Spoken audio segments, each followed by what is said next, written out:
नमस्कार बच्चों, बीए प्रथम वर्ष की क्लास में सभी का स्वागत है।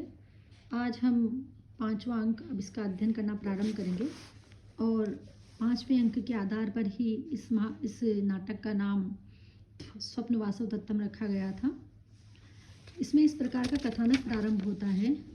सबसे पहला जो इसका श्लोक है कि राजा और विदूषक जो हैं उनको जो दासी है पद्मिनी वो आकर के सूचना देती है कि हमारी जो महारानी है पद्मावती वो सिर दर्द से पीड़ित हैं। उनके सिर में अत्यंत वेदना हो रही है और समुद्र ग्रह में उनकी सैया लगाई गई है, वहाँ पर उनको आराम के लिए भेजा गया है।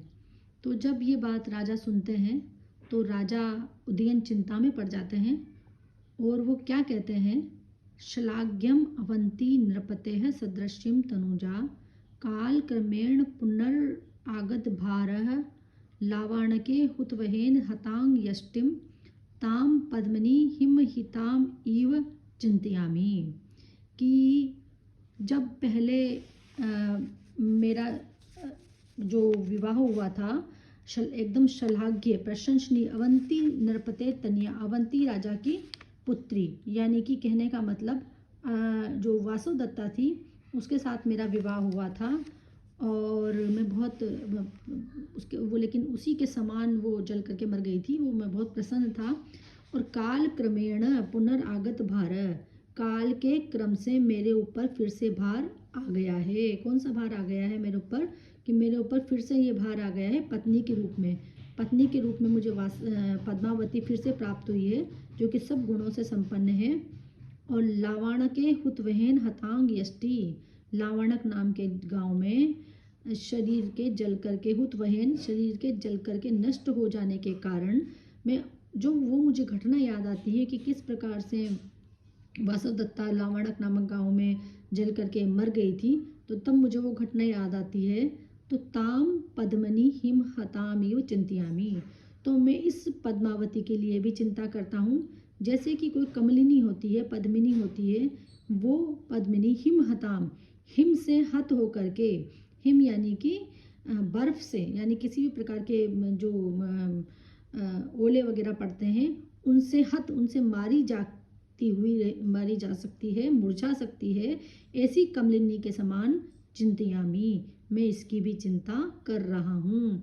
कहने का तात्पर्य राजा यह कहना चाहते हैं कि पहले भी मैंने अपनी एक पत्नी को खो दिया और अब ये जो मेरी दूसरी पत्नी है यह भी बीमार है, इसके भी सिर में दर्द है, तो मुझे पुनः इसकी चिंता हो रही है कि कहीं ऐसा ना हो कि जैसे लावाणक में मैंने अपनी पत्नी को खोया मैं पुनः इसको खो दूँ। तो मैं फिर से इसके बारे में ऐसे सोच रहा हूँ कि ये पद्मावती भी कहीं मुरझाई हुई कमलिनी के समान ना हो जाए, अर्थात इसका स्वास्थ्य भी कहीं नहीं बिगड़ जाए। इस प्रकार का वो विचार कर रहे हैं और अत्यंत दुखी होते हैं। आगे जो है देखो बच्चों, आगे राजा कहते हैं, रूप श्रिया समुदिता गुणतश्च युक्ता ब्लब्ध्वा प्रिया मम तु मंद इव अद्य शोकः पूर्व अभिगात सरुजो अपि अनुभूत दुख पद्मावतीम अपि तथैव समर्थयामि।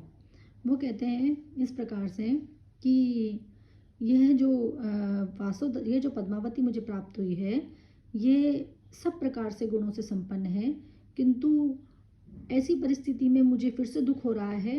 पहले के अभिघात से जो दुख मैंने अनुभव किया था, पहले मेरे साथ जो हुआ था, वासवदत्ता जिस प्रकार से चली गई थी उसी प्रकार से मैं पद्मावती के बारे में भी समर्थन कर रहा हूँ, अर्थात उसी प्रकार से मैं पद्मावती के बारे में भी सोच रहा हूँ। क्या कहते हैं वो कि रूप श्रिया समुदिताम, रूप और श्रिय यानी कि संपत्ति आदि से या गुणों आदि से संपन्न, गुणतश्च युक्ता, गुणों से समुदिता युक्त, लब्ध्वा प्रिया, इस प्रिया को प्राप्त करके, मम शोक इव अद्य, आज यह मेरा शोक कुछ मंद कम हो गया था। कौन सा शोक कम हो गया था?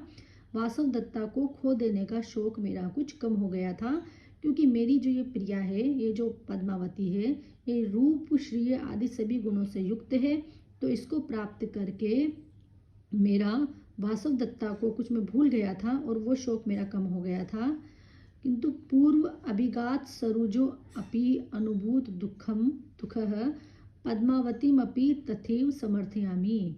किंतु पूर्व अभिगात सरोजो अपि अनुभूत दुःख, किंतु पहले के अभिघात के कारण उत्पन्न हुआ दुख, जो अनुभूत किया दुख। पहले का अभिघात कौन सा?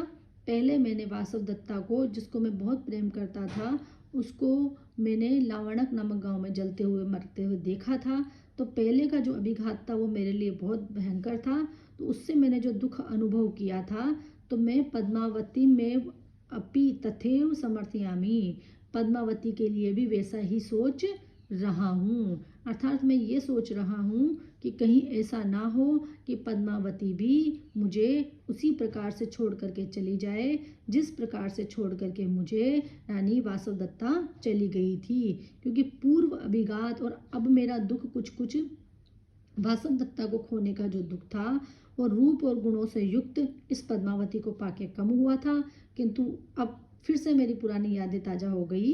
वासवदत्ता की जल के मरने की जो खबर थी, उसने मुझे जितना परेशान किया था, ये खबर कि वो सिर दर्द से पीड़ित हैं, ये खबर मुझे उतना ही परेशान कर रही है। इस प्रकार की बात यहाँ पर राजा कहते हैं। इसके बाद आगे देखो, राजा जो है वो समुद्र ग्रह की पूछते हैं कि भाई कहाँ है समुद्र ग्रह, कहाँ उनकी सैया बिछाई है। तो उनको विदूषक कहता है कि चलिए मैं ले चलता हूँ आपको। तो राजा और वो दोनों समुद्र ग्रह की ओर चले जाते हैं। वहाँ पर एक रस्सी पड़ी रहती है, उसको देख करके वो कहते हैं विदूषक कि ये देखिए सांप है यहाँ पे। तो राजा उसको कहते हैं वो विदूषक को कि रजवताम ही मुख तोरण लोल माला भ्रष्टाम शितो त्वम अवगच्छसि मूर्ख सर्पम मंद अनिले निशिया परिवर्तमाना किंचित करोति भुजंगस्य चेष्टानी। वो उसको कहते हैं कि तुम तो मूर्ख हो। किससे कहते हैं वो? विदूषक से, कि ये एकदम रजोवता आयताम, सीधी और लंबी पड़ी हुई मुख तोरण माला, दरवाजे के तोरण की जो माला है वो भ्रष्टाम शितो यानी पृथ्वी पर भ्रष्टाम गिर गई है, कि दरवाजे के मुख की जो तोरण माला है वो एकदम सीधी वो पृथ्वी पर गिर गई है। तुम हे मूर्ख, तुम अवगच्छसि सर्पम, जिसको तुम क्या समझ रहे हो? सांप समझ रहे हो। मंद अनिलेन निशी या परिवर्तमाना, धीमी धीमी जो हवा है और जो रात का समय होने के कारण मंद अनिल धीमी हवा से परिवर्तमाना हिलती डुलती हुई, किंचित करोति भुजंगस्य विचेष्टितानि, कि ये कुछ कुछ सांप के समान चेष्टाएं कर रही है। कहने का मतलब यहाँ चूंकि अंधेरा है और साथ में धीमी धीमी हवा चल रही है तो ये हिल रही है। जब ये हिल रही है तो सांप के समान चेष्टा कर रही है। तो तुम ऐसा समझ रहे हो कि ये जो है ये माला जो है माला नहीं है, बल्कि तुम इसको सांप समझ रहे हो। जबकि ये सीधी रजवायताम, सीधी और लंबी पड़ी हुई मुख तोरण माला, दरवाजे की तोरण माला है जो कि पृथ्वी पर गिर गई है। और हवा से जब वो हिलती है, हिलते ही ऐसा प्रतीत होता है जैसे सांप हिल रहा हो। तो तुम्हारी ये सोच बिल्कुल गलत है, ये सांप नहीं है। तो फिर विदूषक कहता है कि हाँ हाँ आप तो सही कह रहे हैं, ये तो सांप नहीं है। इस प्रकार से वार्तालाप होता है उनका। और वो आगे जब जाते हैं सैया देखते हैं, तो सैया देख करके राजा कहते हैं कि यहाँ पर कोई नहीं आया। तो विदूषक कहता है कि आप कैसे कह सकते हैं यहाँ कोई नहीं जाए, आपको कैसे पता? तो राजा बताते हैं, शय्या न अवनता तथा तस्ताम न व्याकुल प्रचद्दा न क्लिष्टम ही शिरोपधान मलमलम शीर्ष अभिगाते औषधे रोगे दृष्टि विलोभनम जनितुम शोभा न काचित कृता प्राणी प्राप्य रुजा पुनर्न शयन शीघ्र स्वयं मुंचती। वो कहते हैं कि देखो मैं यहाँ पे अंदाजा लगा रहा हूँ, क्योंकि सैया न अवनता, ये सैया कहीं से भी झुकी हुई नहीं है, तथा आस्त्रदम समा, और यहाँ पर बिछा हुआ प्रच्छद, बिछा हुआ जो चादर है वो भी न व्याकुल नहीं हुआ है। हम सैया पे बैठते हैं, चादर बिछा रहता है तो चादर थोड़ा सा उसमें सिलवटें पड़ जाती है।